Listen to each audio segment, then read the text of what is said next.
Well guys, तो मैं हूं रॉकी और आप देख रहे हैं एलीट एफएन मीडिया। और गाइज, इस वीडियो के अंदर हम एईडब्ल्यू के बहुत सारे मेजर अपडेट पर बात करेंगे। गाइज, एईडब्ल्यू डायनामाइट पर एमजेएफ के टोनी खान को कॉल आउट करने के बाद टोनी खान ने इनडायरेक्टली एमजेएफ को एईडब्ल्यू से फायर कर दिया है।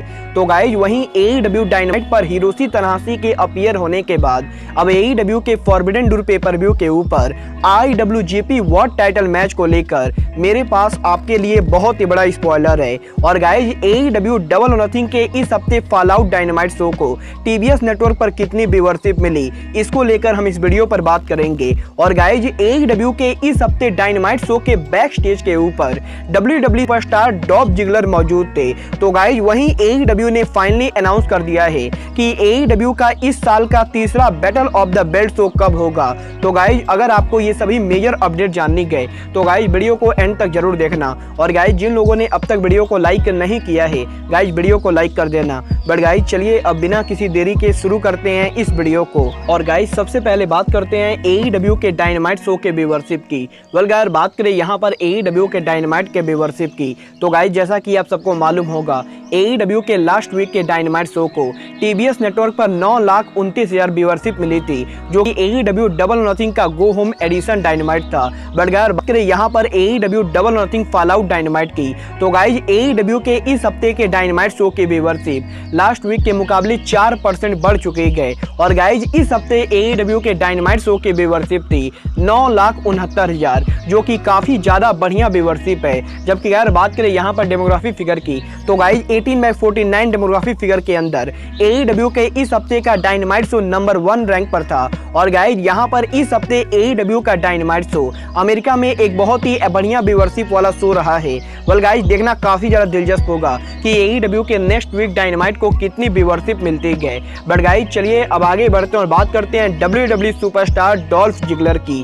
वेल गाइज, बात करें यहाँ पर डॉल्फ जिगलर की, तो गाइज ऐसा कि आप सब जानते होंगे, Dolph Ziggler currently WWE NXT brand के अंदर काम कर रहे गए। बट गाइज, यहीं इस हफ्ते एईडब्ल्यू के लॉस एंजल्स में फोरम शो के अंदर डॉल्फ जिगलर एईडब्ल्यू के बैक स्टेज पर मौजूद थे। और गाइज, यहाँ पर रेसलिंग ऑब्जर्वर ने कंफर्म किया है कि एईडब्ल्यू के इस हफ्ते डायनामाइट शो के बैक स्टेज के ऊपर डब्ल्यूडब्ल्यूई सुपरस्टार डॉल्फ जिगलर उनके काफी सारे दोस्तों के साथ पहुंचे थे। और गाइज, डॉल्फ जिगलर का बैक स्टेज पर आना डॉल्फ जिगलर के एईडब्ल्यू से कुछ भी लेना देना नहीं गए, क्योंकि गाइज अगर आप लोग को लग रहा है कि डॉल्फ जिगलर एईडब्ल्यू के बैक स्टेज पर डब्ल्यूडब्ल्यूई को लीव करके एईडब्ल्यू के ज्वाइन करने के लिए मौजूद थे, तो गाइज मैं आपको बता दूं, डॉल्फ जिगलर डब्ल्यूडब्ल्यूई को लीव नहीं करने वाले गए। और गाइज, डॉल्फ जिगलर एईडब्ल्यू के बैक स्टेज पर इसलिए अपीयर हुए थे ताकि डॉल्फ जिगलर उनके भाई रायन निमिस से मिल सके। और गाइज, डॉल्फ जिगलर के ब्रदर को फॉलो करते गए, तो गाइज आप सबको मालूम होगा कि डॉल्फ जिगलर के ब्रदर करंटली एईडब्ल्यू के अंदर काम करते गए, जो कि मोस्टली एईडब्ल्यू के डार्क एलिवेशन शो पर रेसल करते गए।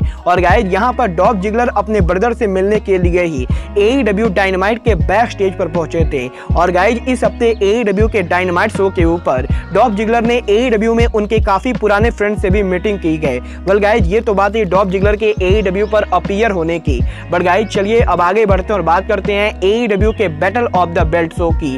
वेल गाइज, जैसा कि आप सबको याद होगा, एईडब्ल्यू ने इस साल ऑलरेडी उनका 2 battle of the belt show कराया है, जहां पर एईडब्ल्यू ने जनवरी और अप्रैल में battle of the belt show कराने के बाद अब एईडब्ल्यू का अगला battle of the belt show confirm हो चुका है। और गाइज, यहां पर रेसलिंग ऑब्जर्वर ने इस चीज को कंफर्म किया है कि एईडब्ल्यू का इस साल का तीसरा battle of the belt show AEW 5 अगस्त को कराने वाली है। और गाइज, 5 अगस्त को फ्राइडे नाइट को एईडब्ल्यू रैम्पेज के लाइव जाने के बाद एईडब्ल्यू उनके battle of the belt show को टेप करेगी, जहां पर 5 अगस्त को बैटल ऑफ द बेल्ट को टेप करने के बाद एईडब्ल्यू 6 अगस्त को सैटरडे नाइट को टीएनटी नेटवर्क के ऊपर उनके battle of the belt show को ब्रॉडकास्ट करेगी। और गाइज, इस बार भी एईडब्ल्यू का battle of the belt show हमें टीएनटी नेटवर्क के ऊपर पहले ही से प्री रिकॉर्डेड देखने को मिलेगा।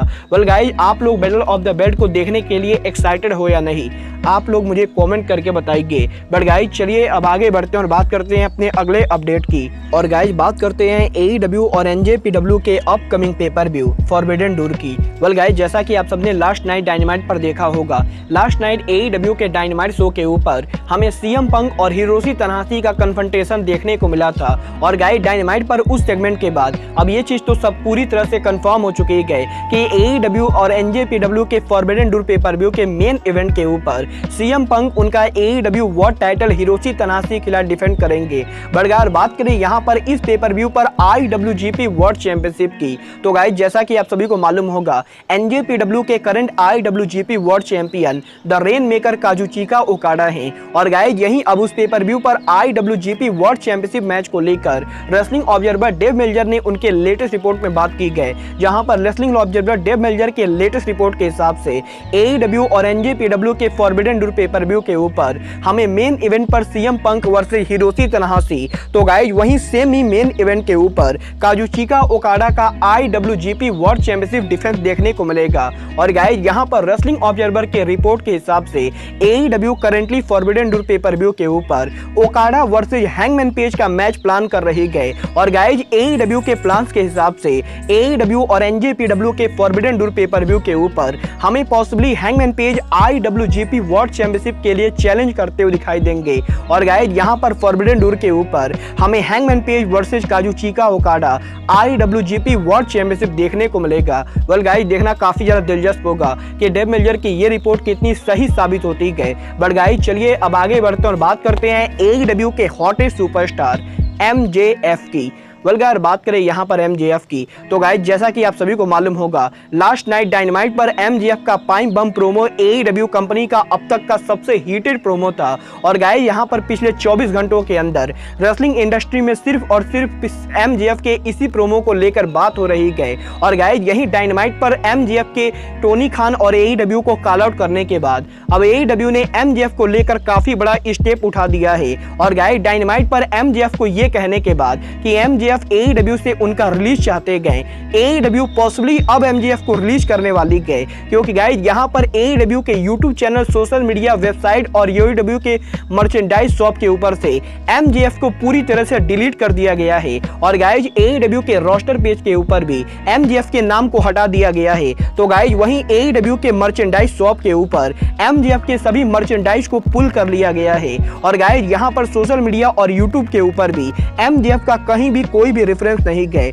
और गाइस AEW के ऐसा करने के बाद अब बहुत सारे लोगों को ये शक हो रहा है कि AEW पॉसिबली MJF को सच में फायर कर चुके गए। बट गाइस यहाँ पर काफी सारे रेसलिंग इनसाइडर्स का मानना है कि AEW का MJF को इस तरीके से गायब करना ये AEW के स्टोरी लाइन का हिस्सा है। और गाइस AEW सच में MJF को फायर नहीं करने वाली गए। वेल गाइस देखना काफी ज्यादा सिचुएशन इंटरेस्टिंग होगा कि AEW का MJF को इस तरीके से रिमूव करना AEW के स्टोरी लाइन का हिस्सा है, या फिर MJF भी कोडी रोड्स की तरह WWE को ज्वाइन करने वाले गए। वेल गाइस आप लोगों को क्या लगता है AEW को MJF को फाइट करना चाहिए या नहीं? आप लोग मुझे कमेंट करके बताइए। बट गाइज अब आज के इस वीडियो में बस इतना ही। मैं मिलता हूं आपसे अपने अगले वीडियो में। बट गाइज तब तक के लिए just like Kenny Omega says, goodbye, good night and bang.